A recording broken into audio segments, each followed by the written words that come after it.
ते आपला माणूस शिवनेरीचा शिलेदार मोठी पाठी लावली, खूप चांगलं आहे. शिवनेरी किल्ल्यावर मान्यवरांची भाषणं झाली, अतुल शेठचंही भाषण झालं.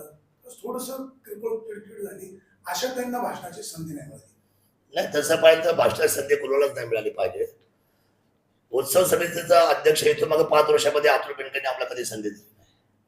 आणि यावेळेला कारण नसताना ते मराठा सेवा संघाने जी काय पद्धत पाडली, तर मी त्यांना त्याविषयी बोललो की जे आपलं ठरलंय ना पहिल्यापासून, जे ठरलंय तसंच वागा ना.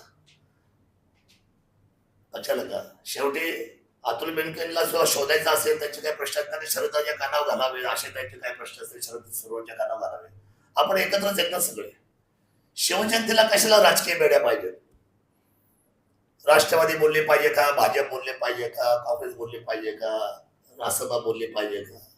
असं नाही. ते शिवजयंती, शिवजयंतीचा डेकोरम, शिवरायांचा जो डेकोरम आहे तो स्टँडर्ड असला पाहिजे. स्टँडर्ड म्हणजे काय? मागच्या 5 वर्षामध्ये ते बोलले आमच्या सगळ्यांच्या वतीने, तर आम्ही यस केलं. आमचे आमदार बोलतायत आम्ही.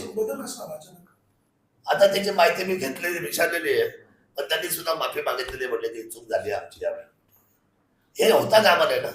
हा, जर अमोल कोल्हे साहेब असले असते तर मी त्यांना म्हटलो असतो. आता मागच्या तसं ते असताना त्यांना बोलायला नाही दिलं एकदा, पण मी जर आमदार असतो तर मी त्यांना बोलायला दिलं असतं. माझी एक पद्धत आहे कामाची. तुम्ही त्या खुर्चीचा सन्मान बाळगला पाहिजे, मग कोणी असू.